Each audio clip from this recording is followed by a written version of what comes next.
Receive warm greetings from Nairobi, Kenya, and thank you very much for this invitation to join your capacity building workshop on SDG localization. And I want to thank UN Habitat for making this possible for me to join you virtually. My name is George Wasonga. I was a consultant supporting the Nakuru VLR process, but I also serve as the Chief Executive Officer of a national NGO that works on urban governance matters. My presentation today is going to be in 5 facets, so to say. I'll start by sharing with you a little background information about Nakuru so that we get a feel of what the city is. And then I'll delve into the VLR process itself, particularly highlighting the key steps and challenges towards the development of the VLR dashboard.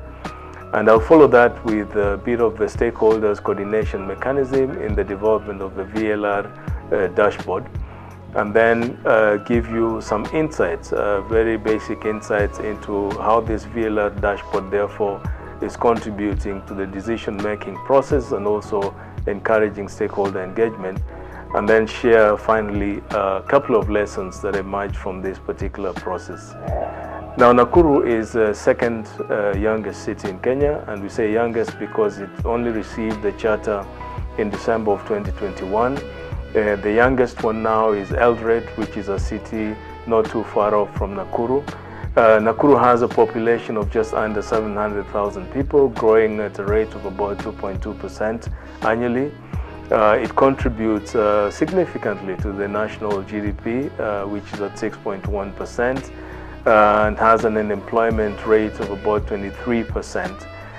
It is situated in the Great Rift Valley in Kenya, covering an area of 308 square kilometers, but also has a fairly high literacy level at 72%, which is also very significant when it comes to the choice of why we went into the tech way of delivering the VLR. Now, the process of implementing the VLR in itself took slightly over a year, from July of 2023 up to concluding round about October, November 2024. And important in the VLR dashboard development was the decision at the situation analysis level. And the situation analysis essentially helped us to identify whether there was technology in application already in the city and in what form, and the level of appreciation of that technology. So that really informed the choice that we could actually use a digital platform to then display this VLR for Nakuru. However, the 3 key steps that were very important in populating the VLR dashboard was, one, the data analysis, which of course meant combing through a whole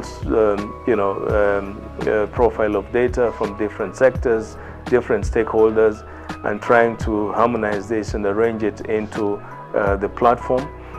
This was subjected to the first stakeholder forum in December of 2023 that further identified certain gaps that were needed to be addressed in terms of the data that was already fed into the VLR dashboard.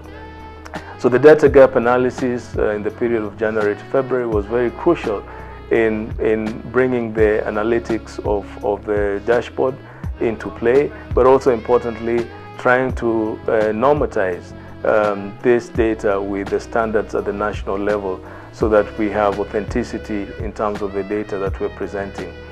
The third vital stage, of course, was a building consensus, and this is after prioritization of the different SDGs that are focused in Nakuru, and finding the data that then would display the trends and show the level of progress in each of these particular SDGs.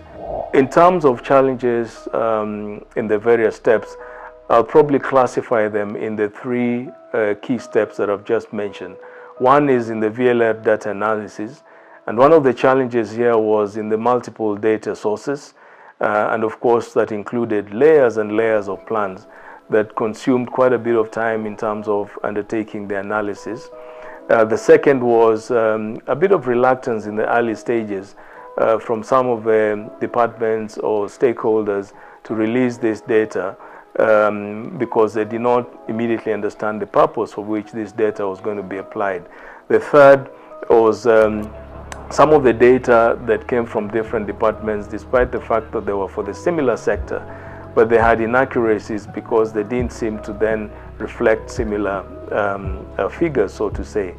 The second step in the data gap analysis, of course, it emerged at this time that there were certain inconsistencies in generating comparative data profiles, but also standardization was a challenge given that the Kenya National Bureau of Standards that maintains the standards needed to then see that this data spoke to the kind of data that is in the national database.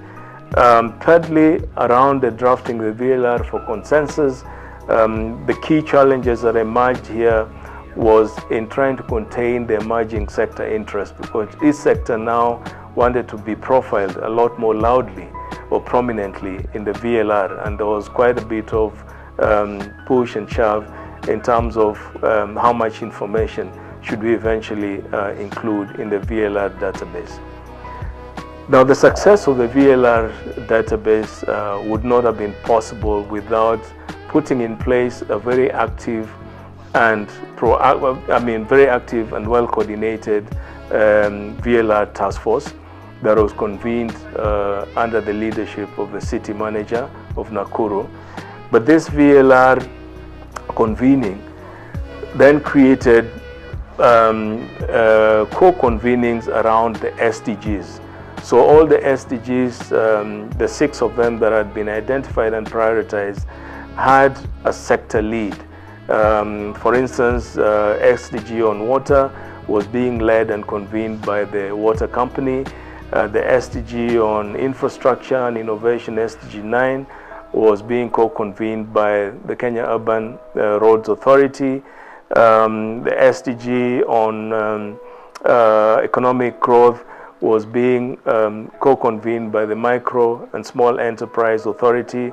SDG 13 on environment and climate action was being co-convened by the National Environment Management Authority, and so on. Now, under the co-convening, we also created special working groups that then were from institutional representations, but supporting the co-convening, so that all data is analyzed and assessed at different levels. So the starting point is the working groups are able to review and analyze this data, put it into context. The co-conveners then harmonize this data within the sectors of importance.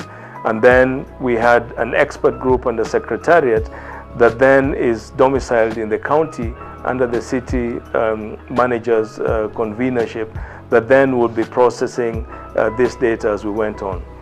Now, an important element of the VLR dashboard is actually arriving at the prioritization of the SDGs.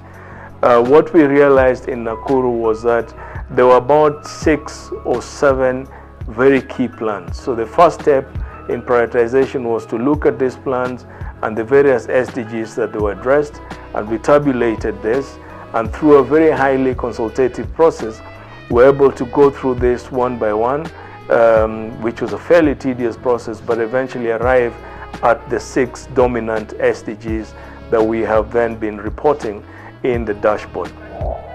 Now, when it comes to the dashboard and the data-driven decision-making processes, what is key about the Nakuru VLR dashboard is that it basically links the short-term development plan, which is a 5-year integrated development planning, with the longer-term 30-year plus horizon, which is in Vision 2050 of the city.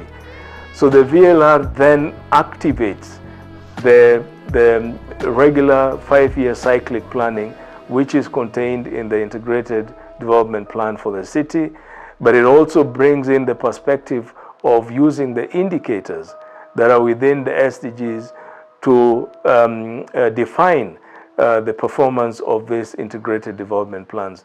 So it becomes an integral tool in the decision making, both at policy level and the executive level of the city.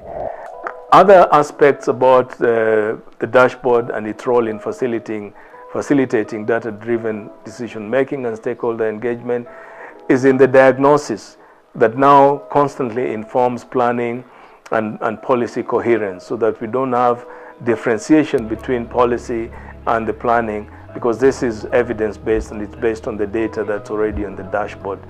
Now, the second part is, of course, it's enhancing access to development data by policymakers and the public at large.